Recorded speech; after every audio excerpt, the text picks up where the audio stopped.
Hey guys, welcome back to another Mortal Kombat 1 video. So I think it's about time we updated our expectations on what we think the story will be for Mortal Kombat 1's Chaos Reigns DLC. After all, we've gotten about 4 trailers: the Chaos Reigns reveal trailer, Cyrax and Sektor, as well as Noob's gameplay and story trailer, which just recently premiered. And honestly, Sektor's and Noob's trailers definitely changed my views on how I see the Chaos Reigns reveal trailer. But we'll get into that in a second. If you haven't already, hit that like button and subscribe to the channel. It's free and it helps support the channel's growth so others in the community can see what we're doing over here. And I really appreciate anyone that does it. Even if you don't, I'm glad you guys are even checking out the video. But let's get to why you're here. Originally, I thought Sub-Zero went to Havoc on his own.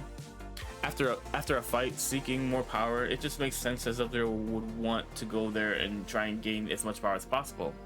You know, seeing how strong the chaos infused fighters could have been a draw to him, and seeing how he was in the MK1 story, it could make sense why he would want a similar power.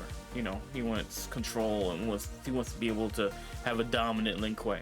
But I couldn't have been more wrong. Aside this trailer has revealed that Sub-Zero was trying to make some form of peace between Outworld and Liu Kang, or something to that degree. I think maybe he wants Lin Kuei to possibly migrate there to Earthrealm for 2 reasons. One, Outworld sells everything through combat, and as Sub-Zero runs Lin Kuei was kind of like an iron fist, it would probably be better just to move there than having to fight Earthrealm's champions as well as Liu Kang, just to attain like his place with the Lin Kuei in Earthrealm. And then 2, and this is actually more of a theory, but it could be a callback to MK11's intro between Sindel and Kuai Liang when they talked about Sub-Zero's ancestors migrating to Earthrealm from Outworld.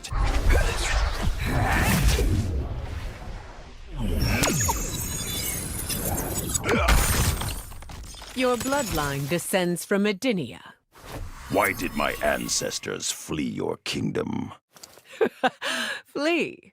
I had them banished. And honestly, like with Sub-Zero having some kind of hand in like everything that happened between Quan Chi and Shang Tsung with Princess Melina, you know, Sub-Zero didn't really take any actions that led to the direct death of Sindel, so it's a little having a hard time trying to like connect why Melina would directly be mad at Sub-Zero. I mean, other than the fact that he betrayed, like the only person that should really be mad is Liu Kang, because he betrayed him and betrayed like especially Kuai Liang. Like Kuai Liang and Liu Kang should be the ones that are mad at Sub-Zero versus like Melina, because like he didn't really do nothing to Melina from what I remember from the story. I believe he just kind of disappeared after the fight with Kuai Liang in that little courtyard looking area.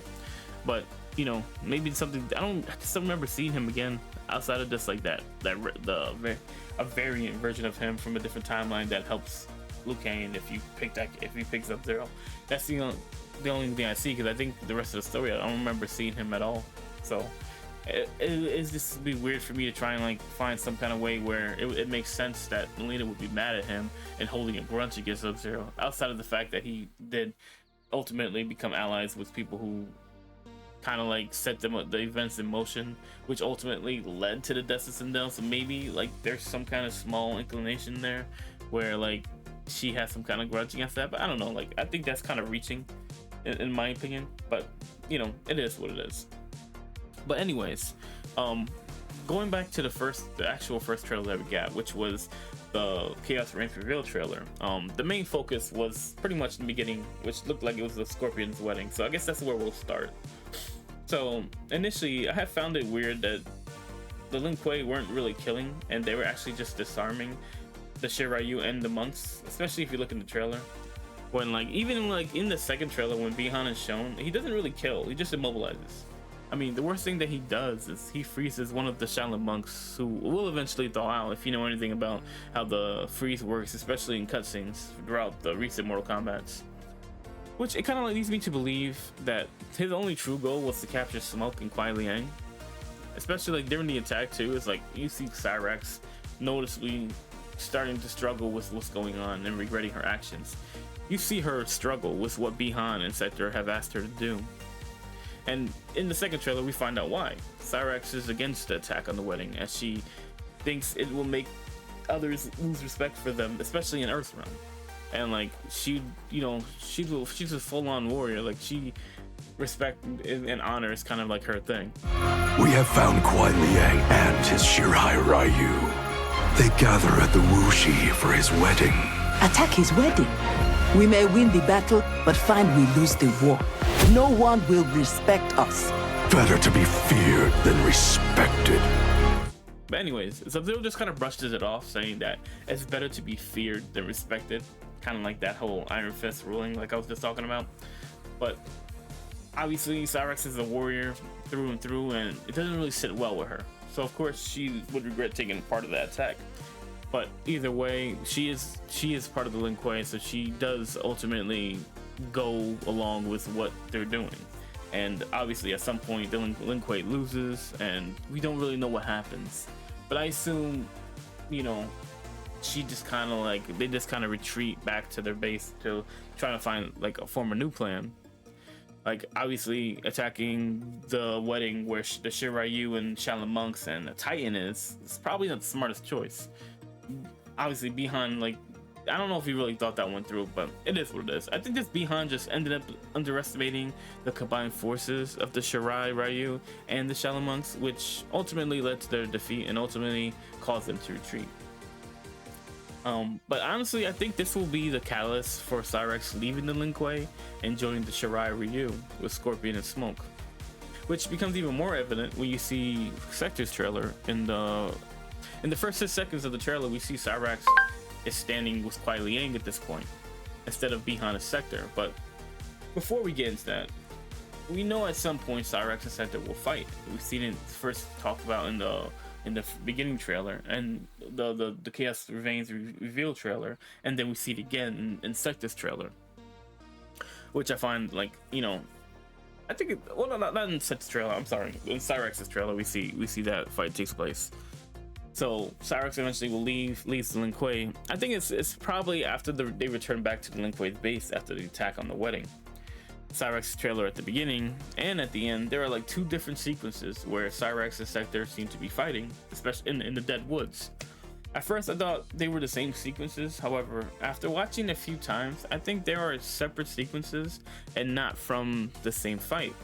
Cyrax lectures Sektor on using the cameo, the camo, and like attacking from a distance far away. You know, it's not really the forms of engagement. I think this is just like probably like a training session or something like that. So it doesn't really make sense for her to be saying that if she's trying to leave the clan or in the middle of a fight, you know what I mean? Unless like she's just saying that in terms of like, you know, a fight, an honorable fight, and you know Sektor isn't really the same way in terms of like the way that she fights versus like how Cyrax wants to fight. Cyrax, like, obviously coming from a clan that's made a sub-clan that's kind of like trained warriors for generations to protect Earthrealm. They're more of an honorable sort versus like how Sektor's acting, you know what I mean? But anyways, I think this is more of a test. I think Sektor's testing her to become what she wants her to be. So this might be actually like a prequel type thing. But anyways, the ending of the trailer is more than likely the actual fight. After the fight, I think Cyrax will go back to the Shiryu and apologize to both Scorpion and Smoke, who will ultimately forgive her, and she'll join them in protecting Earthrealm, just as her people has always done, basically completing the ending her Armageddon counterpart had. When he defeated Blaze, elemental powers surged through Cyrax and shattered his cybernetics. He was human once again. He allied with Sub-Zero, and with him confronted the cyborgs Smoke and Sektor. In an epic battle of men versus machines, Cyrax and Sub-Zero defeated their longtime foes. The cyborgs will be reprogrammed to serve the Lin Kuei once more, until they too can be reverted to their human forms. Now, here is where things get kind of shaky. So Sektor and Sub-Zero meet with Liu Kang and Empress Melina for some reason, which I won't lie is a bit confusing. I assume Sub-Zero decided to play nice with everyone because maybe he possibly got a visit from Havoc. Maybe he turned a new leaf and decided to reconcile with his former allies, but I doubt that's the reason. If I'm being honest, who knows? It's kind of hard to tell just because like there's such little information in regards to like the whole meeting of Havoc and Sub-Zero being there in Outworld with not only Melina but also Liu Kang and all the people that are literally against the Lin Kuei because of what he did. You know, I'm sure they'll explain it to some degree once we get it, or maybe they got, you know, maybe the Lin Kuei got captured, Sub-Zero and Sektor got captured on something. I don't know. With such little information, it's kind of hard to tell, so we're just kind of seeing where it goes from here. But anyways, Havoc appears, and I think this will kind of play out similar to Armageddon, like in the conquest mode, where Taven kind of is told by Sub-Zero to decide if he's a friend or a foe. They are dark warriors, yet they resemble our own Lin Kuei.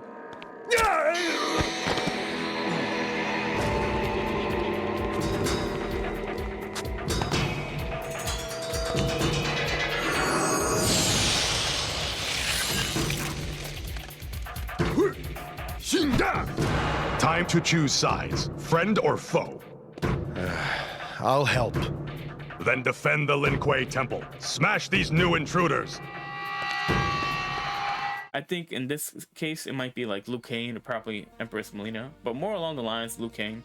I think that's what will happen. It's like, oh, look, it's time to choose a side, Sub-Zero, and then that's kind of why Sektor and Sub-Zero, along with the combined forces of Earthrealm and Outworld, fight Havoc and his forces. But I think they are beaten pretty bad, and you know, Havoc just retreats for some reason. We don't really know why. I think, if I'm being honest, I think it might have just been an introduction to Liu Kang.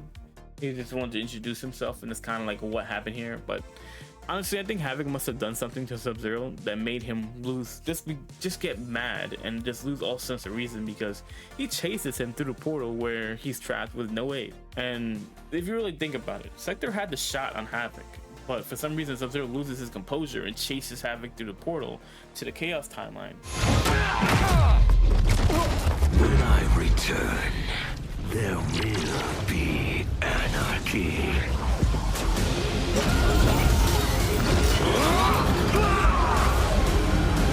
Where obviously he ultimately is captured. I just think this instance is, without the proper context, it's just hard to read. Like something happened, whether it be like a visit of from Havoc from before, or maybe Havoc saying something inside that fight which just set Sub-Zero off, because like he just looked way too mad at that point. Something must have happened. But anyways, Sektor, who now stood alone with the forces of Outworld and Earthrealm, ultimately she decides that the best course of action is to work with them to save Sub-Zero. So Liu Kang pinpoints the Chaos Realm with the help of the Hourglass and mounts the expedition to save Bi-Han and Garrus, who is missing as well. Because like, I think even in that part, Garrus is nowhere to be seen. Garrus has already been abducted, so maybe that's what they're all meeting about, because Garrus had already been abducted, and that's what they're meeting about, to try and like fix what happened and save Garrus. And then Sub-Zero gets kidnapped because he kind of rushes in and just kind of screws everything up.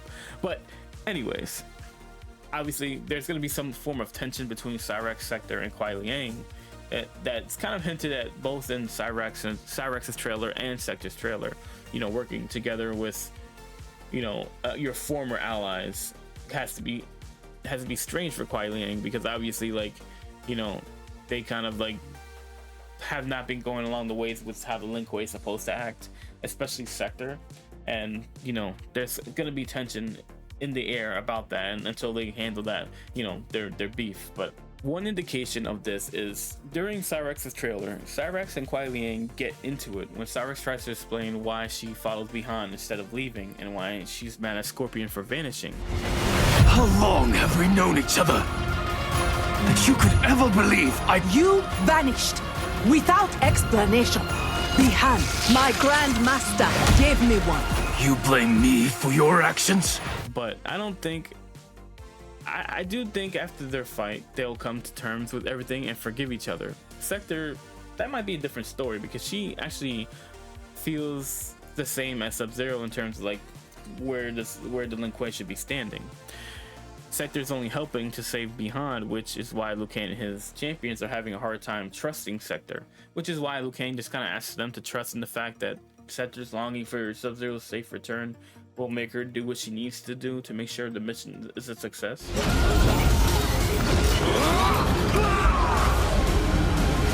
Bi-Han, no! do not doubt Sektor's longing for Sub-Zero's safe return. This also honestly kind of explains why in the first trailer we can see Sektor and Cyrax walking with Scorpion, Army Johnny, as well as another person who we would later find out was Empress Tanya in the Noob Saibot trailer.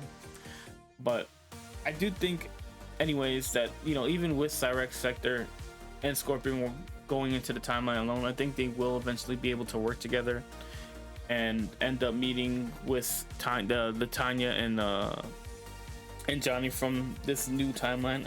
I'm not even sure if it's like they're from the Chaos timeline or from a different timeline, because it's just interesting, because like I would feel like they would be injected with Chaos long before this, so maybe they come from a different timeline that helping them to do this.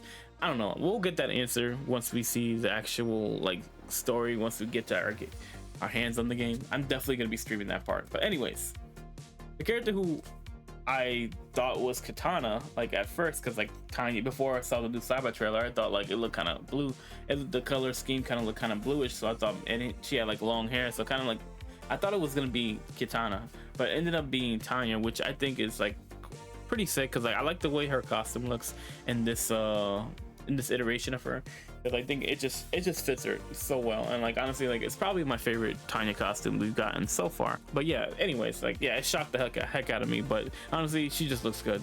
But anyways, unbeknownst to Scorpion's team, Bihan had already been killed. He was already dead. Like Havoc already got to him, and they're honestly greeted by this new version of Bihan, which is Noob Saibot. Obviously you guys know if you played all the Mortal Kombat games, if you've been a long time fan of Mortal Kombat. But yeah, so Noob Saibot reveals himself as Bihan, but not as they remember him to be. Obviously this is going to be a hard moment for Sektor, but she'll have to fight him either way, which will eventually cause him to retreat until a later fight where they do end up crossing paths again.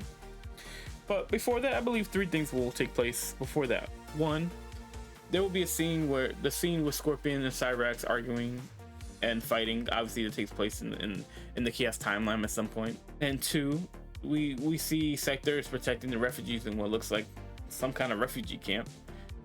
So it kind of looks like maybe like a Chaos Realm version of Fenjian. I don't think I'm saying that right, but you know, you guys know what I'm talking about. And then 3, I believe Scorpion's team runs into the Chaos Realm's Lin Kuei, because during the big fight with Noob Saibot, we see different iterations of both Cyrax and Sektor. We know this because we also see Cyrax and Sektor can be seen in the same scene, and obviously their costumes are much different. And this actually also shows a featured variant of Takeda. There are also like kind of like a lot of fights that are kind of all over the place in the trailers, which make it hard to pinpoint when exactly they seem to take place. Like for example, there's a fight between Sektor and Chameleon. Oh, Sektor and Chameleon are fighting against the Chaos Realm's Tarkatan in the Royal Garden, which after watching Noob's trailer might actually be in Tanya's garden in her realm, if she's a part of the Chaos Realm or something like that. I'm sure they'll explain it. Like right now, it's a lot of information that's missing, so it's kind of hard to like pinpoint exact things that aren't really explained well. But you know, it is what it is. With Noob's trailer, there's a few things we actually learned, such as Sub-Zero he kind of had to fight off dozens of enemies, including Titan Havoc, which he's obviously gonna lose, but he does get points for standing his ground against kind of insane odds. Are you ready? I hope you are fond of chaos. And then after his transition into Noob, he fights against not only Scorpion but Tanya, and it seems like it's pretty early on, which I assume something happens that knocks some sense into him, because at some point Havoc hold over Bihan is just completely gone, which is why like you can see Noob fighting alongside Liu Kang and Scorpion's team, which kind of leads into a rather emotional dialogue with Bihan and Liu Kang, where he kind of just vents his frustrations with his position. I could really like to see him because it shows Bihan in a more humble and vulnerable state, like than what we saw in the Mortal Kombat 1 story. This is what you are meant to do. I am not allowed to desire a different future. Your desires are not at issue. It is your methods for achieving them.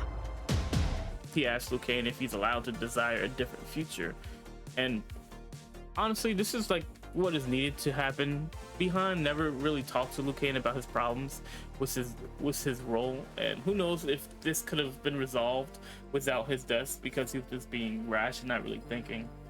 Another like key thing I really want to talk about here too is the fact that like this version of Noob is not fully consumed by evil, whereas like past iterations is like Noob Saibot's always had like been completely taken over by just the darkness with Quan Chi and all that stuff, just completely influencing his whole mind. Whereas like, you know, he wasn't ever fully bad, I feel like, in the older games, but whenever he became Noob, he just went beyond what he, you know, would normally do, if that makes sense to you guys. But anyways, like I just think it's like, oh, it's a really cool thing that happened. So what did we learn from the trailers so far? Well, the first trailer was a mashup of parts from Cyrax and Sektor's trailer. Cyrax's trailer pretty much is all about the beginning of the DLC, I think, from the attack on the wedding all the way down to her leaving the Lin Kuei and ultimately joining the Shirai Ryu. Sektor trailer seems to take place after the altercation with Cyrax. Her and Bihan go to meet with the forces of Outworld and Earthrealm to discuss something. Perhaps Havoc came to visit the Lin Kuei before he appears in the Royal Palace, and Sub-Zero came to warn them about the new Titan threat. And that's kind of like why Sektor's saying we're not fighting for the Empress's mercy, we're fighting for our lives. I mean, that kind of like makes sense to me. But anyways, it could also make sense if Bihan like refused to work with Havoc and maybe Havoc threatened him. I'm sure Havoc might have felt some type of way when Bihan refused to work with him, if that's like kind of like where the route they're going with. And especially when you see Bihan disappear and like Sektor's deciding to have to play nice and aid Earthrealm and Outworld as they try to save Bihan and Garrus. And then like we also learn that she protects the refugees and fights against the forces of chaos, which is why I'm having a hard time pinning like what a kind of alignment she falls under. Because like for now, I think I'm gonna just label her as neutral, because she's not going out of her way to be a good guy, but she's doing it to protect, like, you know, the assets. Like obviously she's gonna have to protect the refugees because of she's helping, you know, the army Johnny from whichever timeline he's from. Like it's kind of hard to tell because they didn't really explain like which timeline Tanya and Johnny could be from. Like, you know, we assume that's from the Chaos timeline, but it's, I don't know, because we already seen like a Chaos version of Johnny, so maybe it's somebody different, or, you know, it's hard to tell. It's what I'm saying, unless like it's our Johnny. You know, with such little information, it's kind of hard to tell. But anyways, in Noob Saibot's trailer, we learned that he isn't fully consumed by Noob, which is crazy to think about it, because usually Noob Saibot takes full control over Bihan, and Bihan is like a completely different person. But in this version of it, Bihan is still in there, and after Havoc's control is loosened, Bihan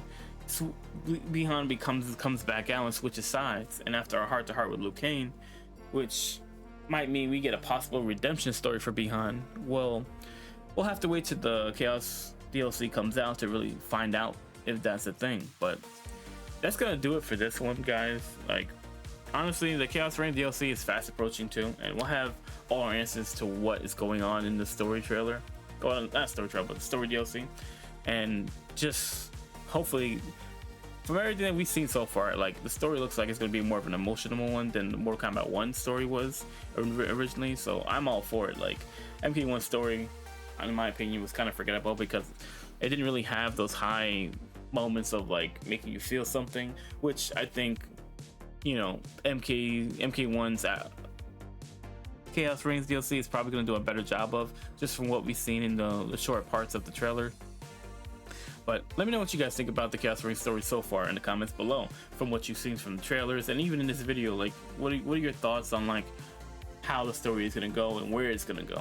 Like, because obviously, like, I think it's headed in a good direction, but we're going to have to see like where they ultimately go towards the end of the story, because like obviously there's a scene where the Kami Dogus are being activated by Havoc, and who knows what that'll be. Maybe it'll be like all the realms merging to one, you know, or maybe the rules changing. I don't know, it's hard to say. Like, so many things can be done with the Kami Dogu, because Kami Dogu are just universe bending, which is weird though when you consider like Havoc's a Time Lord, so why would he need the use of Kamidogus if he already has the Hourglass? But maybe the Kamidogus need to be used with the Hourglass in order to change certain facts. I don't know. There's so many different things that could happen in terms of the story that like it's just really just spitballing and throwing stuff at the wall and seeing what sticks. But anyways, guys, that's gonna do it for this video today. Let me know what you guys thoughts in the comment section below. If you haven't yet, leave a like, comment, subscribe to the channel if you're new here, and I'll catch you guys in the next one. Hope you guys enjoyed this one, and I'm out of here. Peace.